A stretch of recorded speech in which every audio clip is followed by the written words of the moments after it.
Hello everyone, welcome to our YouTube channel. तो इस video के अंदर आज हम डिस्कस करेंगे B Tech mathematics third B S Grewal की जो आपकी बुक है उसके एक्सरसाइज 9.1 के क्वेश्चन नंबर 7 से लेकर 10 तक। पिछले वीडियो में हमने 6 क्वेश्चन तक किया था और उससे भी पिछले वीडियोस में हमने 9.4 एक्सरसाइज तक कंप्लीट कर चुके हैं। अगर आपने नहीं देखी तो आप प्लेलिस्ट सेक्शन में बीएस गरेवाल चैप्टर 9 नाम से आपको प्लेलिस्ट मिल जाएगी, उसमें जाकर देख सकते हैं। तो शुरू करते हैं आज के फर्स्ट क्वेश्चन से। इनमें हम जो टेस्ट अप्लाई करने जा रहे हैं वो आपके होंगे रेशो टेस्ट और रेबीज़ टेस्ट। ठीक है, तो हम रेशो टेस्ट अप्लाई करेंगे, वो फेल हो जाएगा तो हम रेबीज़ टेस्ट की तरफ बढ़ेंगे। और मैंने रेशो टेस्ट और रेबीज़ टेस्ट एक बार फिर से रिपीट कर देती हूँ। रेशो टेस्ट है आपका जिसमें आप UN/UN+1 को इन्फिनाइट टेंड करते हैं। अगर आपकी ये वैल्यू ग्रेटर देन 1 आ जाती है then convergent, less than 1 then divergent और इक्वल टू 1 पे टेस्ट आपका फेल हो जाता है। Then we will come on to the rabies test. और वो टेस्ट में क्या है, UN/UN+1 -1 टाइम्स n में आप इन्फिनिटी टेंड करते हो। अगर ये value greater than 1 that means convergent, less than 1 means divergent और इक्वल टू 1 में ये वाला टेस्ट भी आपका हो जाता है फेल। तो शुरू करते हैं हमारे 7th क्वेश्चन से। 7th क्वेश्चन को ध्यान दें तो x/1, फिर 1/2 x³ फिर 1/2 इंटू 3/4 x⁴ 5/5।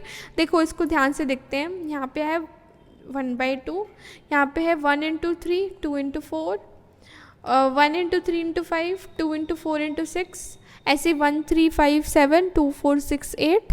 ठीक है, हम इसकी ये वाली टर्म को एक्सक्लूड करके यहाँ से अपना UN बनाना शुरू कर रहे हैं, क्योंकि इन्फिनाइट टर्म्स के कलेक्शन में से आप एक टर्म को हटा भी देते हैं तो कोई फ़र्क नहीं पड़ता। ठीक है, आपकी सीरीज़ कन्वर्जेंट डाइवर्जेंट जो आएगी वो आपके उस एलिमेंट को लगाकर भी वही आएगी। ठीक है, तो जनरल टर्म बनाने की कोशिश कर रहे हैं हम। तो देखिए आप एक और चीज़ देखिए, दूसरी वाली पार्ट ये है x³ ये x⁵ 5/5, ये x⁵ 7/7। फर्स्ट टर्म थी तो x⁵ बन रहा है, 3 यानी 2 इंटू 1+1 और 5 यानी 2 इंटू 2+1, यानी जो भी पोजीशन है उसको 2 से मल्टीप्लाई करो, उसमें 1 प्लस कर दो, यानी x⁵ 2n+1 अपॉन 2n+1 और वही इंक्रीज पावर नीचे आ रही है। अब हम बात करते हैं इनकी। तो ऊपर तो देखिए ऑड नंबर्स चल रहे हैं 1 3 5 7 9 इस तरह से। तो 1 3 5 7 की आप जनरल टर्म बनाएं तो कैसे बनेगी, AP का nth टर्म का फॉर्मूला लगा दो, A + n-1 into D। A आपका है यहाँ पे 1, n आपका n ही है और डिफरेंस आपका है 2 का। तो आपकी जो जनरल टर्म बन के आएगी वो कितनी आएगी, आपकी आ जाएगी 2n-1 टाइप। तो हमने देखिए यहाँ पे लिख दिया 1 3 5 and so on up to 2n-1। ऐसे ही आप डिनोमिनेटर के लिए अपनी जनरल टर्म क्रिएट कर लो। आपका है 2 4 6 फिर 8 एंड सो ऑन। देखिए फर्स्ट टर्म थी तो खाली 2 तक गया, सेकंड थी तो 4 तक गया, थर्ड थी तो 6 तक गया, यानी उसके फर्स्ट थी तो 2 तक 2 इंटू 1 2, सेकंड थी तो 4 तक 2 इंटू 2 4, थर्ड थी तो 6 तक 2 इंटू 3 6, nth है तो 2n तक 2 इंटू n 2n। तो 2 4 6 and so on up to 2n। Clear, ये तो हमारी UN हो गई, यानी कि जनरल टर्म। अब हम यहीं से UN+1 बहुत आसानी से निकाल सकते हैं बाय रिप्लेसिंग n/n+1। n को n+1 से रिप्लेस करेंगे, 2n-1 तक तो टर्म आएंगी ही आएंगी। उसके बाद n को n+1 से रिप्लेस करो तो ये बनेगा 2n + 2 - 1 which will equal to 2n+1। Same तरीके से डिनोमिनेटर में 2n तक चलेगा, फिर n को n+1 से रिप्लेस करो तो बन जाएगा 2n + 2। और यहाँ पे भी आपका n को n+1 से रिप्लेस कर दो तो x⁵ 2n+3 अपॉन 2n+3 आ जाएगा। ठीक है, तो आपके पास UN आ गया, आपके पास UN+1 आ गया। अब हम रेशो टेस्ट अप्लाई करने के लिए UN/UN+1 पे limit n tends to infinite करेंगे। तो देखिए जैसे ही मैंने ये दोनों टर्म्स लिखी तो आपके पास यहाँ तक की वैल्यूज़ जो हैं वो कैंसिल हो रही हैं आराम से। इसी तरह अगर हम डिनोमिनेटर को देखें तो 2 4 6 से 2n तक बिल्कुल कैंसिल आउट हो रहा है। आपके पास जो टर्म्स बच रही हैं वो क्या है, 2n+2, ठीक है, 2n+3 और डिनोमिनेटर में बच रहा है 2n+1 और 2n+1। और साथ में x की पावर 2n+1 और x की पावर 2n+3 में आप बेसिस सेम है, डिवाइड में पावर माइनस होती है, x का स्क्वायर आपके पास मिल जाएगा। ठीक है, अब देखिए न्यूमरेटर में से दोनों ही टर्म्स में से n आप कॉमन ले सकते हैं, तो n कॉमन लेंगे तो अंदर बचेगा 2 + 2/n और यहाँ 2 + 3/n। सिमिलरली नीचे के दोनों टर्म्स में से भी हमने n को कॉमन ले लिया और यहाँ पर n जो है वो आपके हो गए कैंसिल आउट। ठीक है, n इससे कैंसिल, ये वाला n इससे। अब जैसे ही आप इन्फिनाइट टेंड करोगे तो 2 + 2/∞ होता है 0, 2 + 0 हो जाएगा आपका 2, तो 2 × 2 4 अपॉन 2 × 2 4 × 1/x²। तो ये तो आपका कट गया, सिर्फ आपके पास 1/x² बच गया। यानी आपकी हर चीज़ डिपेंड करती है 1/x के स्क्वायर पे। तो अगर आपका 1/x का स्क्वायर 1 से बड़ा है तो सीरीज होगी कन्वर्जेंट, 1/x का स्क्वायर 1 से छोटा है तो सीरीज होगी डाइवर्जेंट।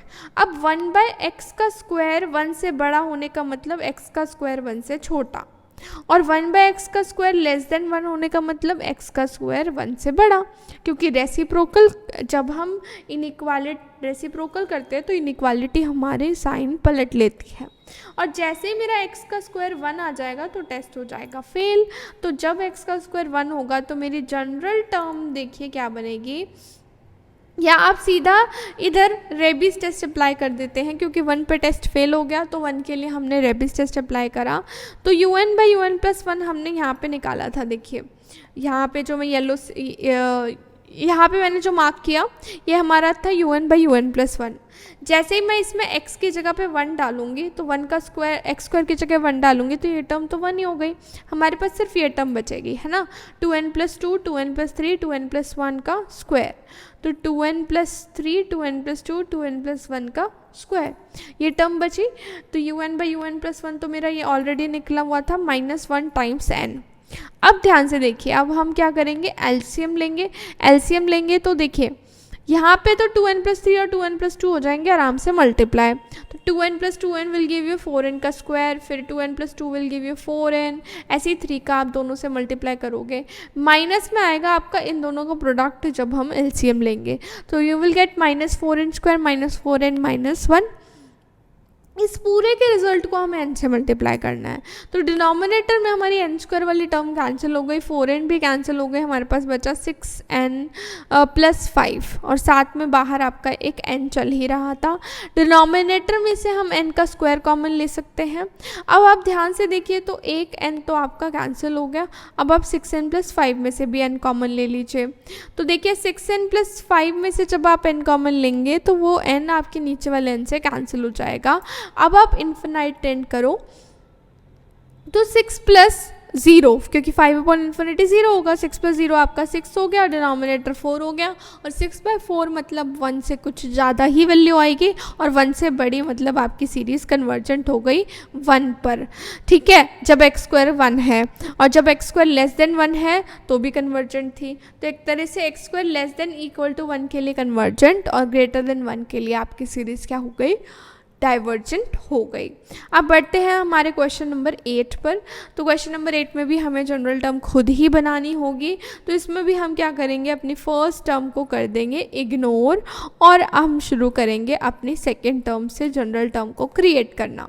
तो जनरल टर्म क्रिएट करना बड़ा आसान है, यहाँ पे देखो 1 3 5 7 9, तो एक तरह से, और अब मेरे को ये 1 3 5 7 9 nth टर्म को नहीं देखना है, मेरे को ये देखना है कि हर टर्म में बदलाव क्या आ रहा है।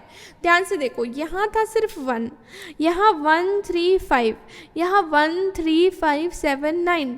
आप ध्यान से देखो तो 2 ऑड नंबर बढ़ रहे हैं। अब जनरल टर्म कैसे बनाना, यहाँ पे आपका था 1 तक, फिर था आपका 5 तक, फिर था आपका 9 तक, तो आप इसकी जनरल टर्म क्रिएट करो। यहाँ पे nth टर्म आएगी a + n - 1 × d, तो a आपका हो गया 1 + n - 1 इंटू डिफरेंस हो गया 4 का, 1 + 4n - 4 will give you 4n - 3, तो यहाँ पे आपका 1 3 5 कहाँ तक जाएगा, 4n - 3 तक जाएगा। डिनोमिनेटर में देखो 2 है, फिर 2 4 6 है, फिर 2 4 6 8 10 है। तो यहाँ पे भी आपके पास 2 और एक्स्ट्रा टर्म आ रही हैं, यानी 2 4 6। उसके बाद आएगा आपका जनरल टर्म बना लेते हैं यहाँ पर भी। यहाँ देखिए 2 तक एंड कर रहा है, यहाँ 6 तक एंड कर रहा है, यहाँ 10 तक एंड कर रहा है। तो 2 6 10 की आप जनरल टर्म बनाओगे तो nth टर्म होगी आपकी a, यानी कि 2 plus n-1 into D, difference आपका 4 का है। तो 2 प्लस 4n-4 यानी कि 4n-2 आपकी हो गई एंडिंग टर्म किसके अंदर, डिनोमिनेटर के अंदर। अब आप यहीं से un+1 इजीली बना सकते हो, और जब हम limit n tends to infinite करेंगे un/un+1 में तो हमें 1/x का स्क्वायर मिलेगा, और 1/x का स्क्वायर मतलब हमारी कन्वर्जेंस या डाइवर्जेंस डिपेंड करती है x के स्क्वायर पे। तो 1/x का स्क्वायर बड़ा 1 से तो सीरीज़ कन्वर्जेंट, और छोटा है तो सीरीज़ डाइवर्जेंट, और 1 पर टेस्ट हो जाता है फेल जब मेरा x का स्क्वायर होता है 1।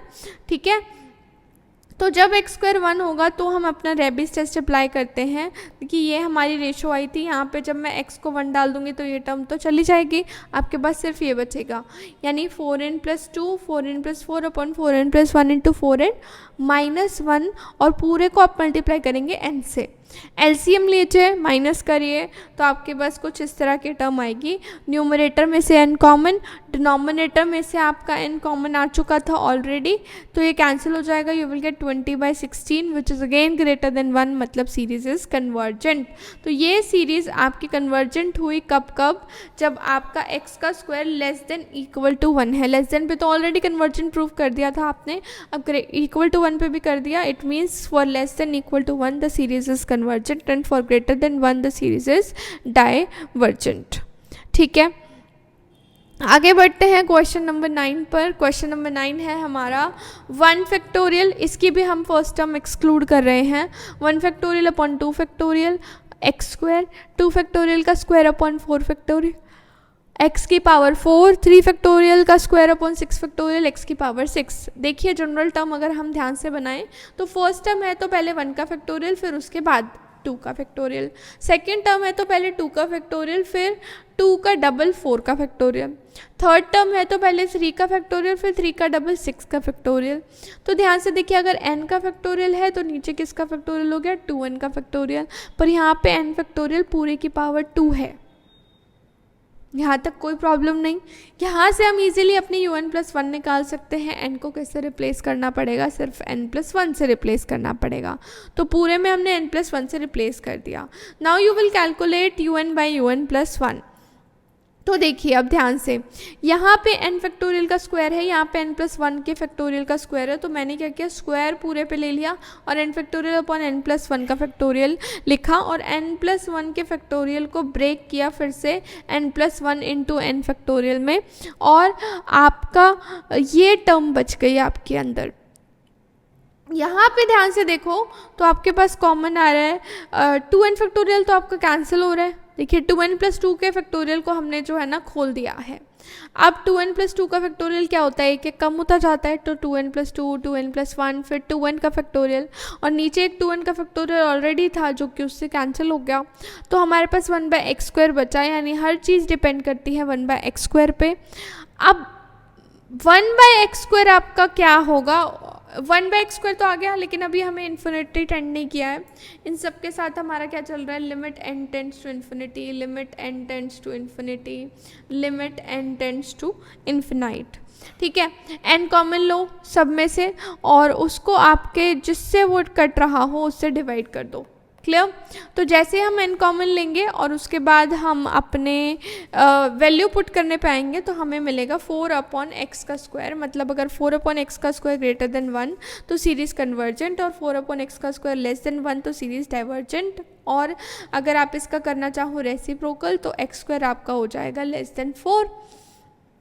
तो एक्स स्क्वायर लेस देन 4 पे series convergent, x square greater than 4 पे सीरीज डाइवर्जेंट, इक्वल टू 1 के लिए हमें लगाना पड़ेगा अपना रेबीज टेस्ट। तो UN/UN+1 की रेशो हमने पहले ही कैलकुलेट कर ली थी, उसमें -1 करके n का मल्टीप्लाई करना है। So we will get -2 answer which is less than 1। इसका मतलब आपकी सीरीज डाइवर्जेंट होगी at x square equal to 4। तो भाई सिंपल सी बात है, यहाँ पे ग्रेटर देन इक्वल टू 4 के लिए सीरीज डाइवर्जेंट और लेस देन 4 के लिए सीरीज आपकी कन्वर्जेंट। क्लियर? तो बढ़ते हैं हमारे इस वीडियो के लास्ट क्वेश्चन पर, विच इज़ क्वेश्चन नंबर 10, जो कि है 1 का स्क्वायर अपॉन 4 का स्क्वायर, फिर 1 का स्क्वायर इंटू 5 का स्क्वायर अपॉन 4 का स्क्वायर इंटू 8 का स्क्वायर। तो भाई ध्यान से देखो, तो आपका न्यूमरेटर में भी आपका एक AP चल रहा है और डिनोमिनेटर में भी आपका एक AP चल रहा है। ठीक है, तो AP चल रहा है तो भाई इसकी जनरल टर्म क्रिएट कर लेते हैं। बहुत आसानी से इसकी जनरल टर्म क्रिएट भी हो जा रही है। यहाँ देखिए आपका 1 पे एंड हो गया है ना, यहाँ पे आपका 5 पे एंड हो गया, यहाँ 9 पे। तो आप 1, 5, 9 इस तरह के AP के जनरल टर्म बना लीजिए। जनरल टर्म बनाने के लिए हमारे पास nth टर्म क्या होगी, A आपका 1 है प्लस n-1 इंटू डिफरेंस आपका है 4 का। So you will get 1 + 4n-4, यानी कि आपके पास 4n-3 आ जाएगा। तो आपके 4n-3 एक जनरल टर्म हो गई, यानी आपका 1, 5 and so on up to 4n-3 के स्क्वायर तक के टर्म्स चलने वाली हैं। डिनोमिनेटर में देखो तो 4 का स्क्वायर, फिर 4 का स्क्वायर इंटू 8 का स्क्वायर, फिर 4 का स्क्वायर, 8 का स्क्वायर, 12 का स्क्वायर। तो देखिए आपका 4 के मल्टीपल चल रहे हैं और जो भी टर्म है उतने ही मल्टीपल है। जैसे फर्स्ट टर्म है तो फर्स्ट के मल्टीपल तक है, सेकंड टर्म है तो 2 मल्टीपल्स हैं, थर्ड टर्म है तो 3 मल्टीपल्स हैं। तो n टर्म्स होंगी तो n मल्टीपल्स होंगे, तो 4n के स्क्वायर तक हमारी टर्म्स जो हैं वो जाएंगी। तो अब आप यहाँ से इजीली अपने UN+1 क्रिएट कर सकते हो। UN+1 कैसे क्रिएट होगी, आपको बस n को रिप्लेस करना होगा n+1 से। ठीक है, तो आपकी n+1th टर्म आपके पास आ गई। Now we will apply the ratio test. Ratio test था हमारा limit n tends to infinity UN/UN+1। तो जैसे ही आप इनको डिवाइड करोगे तो देखो 4n-3 के होल स्क्वायर तक की सारी टर्म्स आपकी इजीली कैंसिल आउट हो जाएंगी। सिमिलरली आपकी 4n के स्क्वायर तक की सारी टर्म्स पे कैंसिल आउट हो जाएंगी and you will left up with 4n+4 का होल स्क्वायर अपॉन 4n+1 का होल स्क्वायर। तो आप देखिए न्यूमरेटर में से हम कॉमन ले सकते 16n²। ठीक है, तो आपके पास बचेगा 1 + 4/n अंदर, और ऐसे ही यहाँ पे 16n² कॉमन लेके 1 + 4/n बचेगा अंदर, 1 + 1/4n। तो जैसे इन्फिनिटी टेंड करोगे 1/∞ होता है आपका 0, और ये आपका 16n² कैंसिल हो जाएगा 1, तो आपका आंसर 1 आ जाएगा। और अभी मैंने आपको वीडियो के स्टार्टिंग में बताया था कि इसका आंसर आपका 1 आने का मतलब है कि आपका टेस्ट जो है वो फेल हो गया। तो टेस्ट फेल हो गया तो अब हमें लगाना पड़ेगा rabies test. Rabies test apply करेंगे। रेबीज टेस्ट में जो UN/UN+1 की वैल्यू हमने निकाली थी उसको हम डायरेक्ट पुट कर देते हैं यहाँ से। UN/UN+1 हमारा कुछ इस तरीके का आया था, तो यहाँ पर हमने इसे डायरेक्ट पुट किया। अब एलसीएम लेते हैं तो 4n+1 का स्क्वायर या माइनस में आ जाएगा, राइट। 4n+4 के होल स्क्वायर को आप ओपन करेंगे, फिर 4n+1 के होल स्क्वायर को ओपन करेंगे, then you will see 16n² आपका कैंसिल हो गया और आपके पास 16 - 1 बचा 15 प्लस 32 - 8 बचा आपके पास 24n। ठीक, तो आप कॉमन लीजिए n, तो बचेगा 15/n+24 और नीचे आपका 4n कॉमन आ जाएगा। तो आपके पास 24/4 विच इज 6 आ जाएगा, जो कि आपका ग्रेटर देन 1 है। और ग्रेटर देन 1 मतलब आपकी जो सीरीज़ है वो क्या है, कन्वर्जेंट है and it does not depend on x। तो आपकी अलग अलग वैल्यूज़ नहीं आएंगी। क्लियर? तो इस वीडियो के अंदर इतना ही। आगे वीडियो में हम इस एक्सरसाइज के बचे हुए क्वेश्चंस को करेंगे। और अगर आपको वीडियो पसंद आई हो then don't forget to like the video, share with your friends and do subscribe to our channel and press the bell icon to get instant notifications of all our videos. That's all. मिलेंगे next video में, तब तक के लिए bye bye, take care.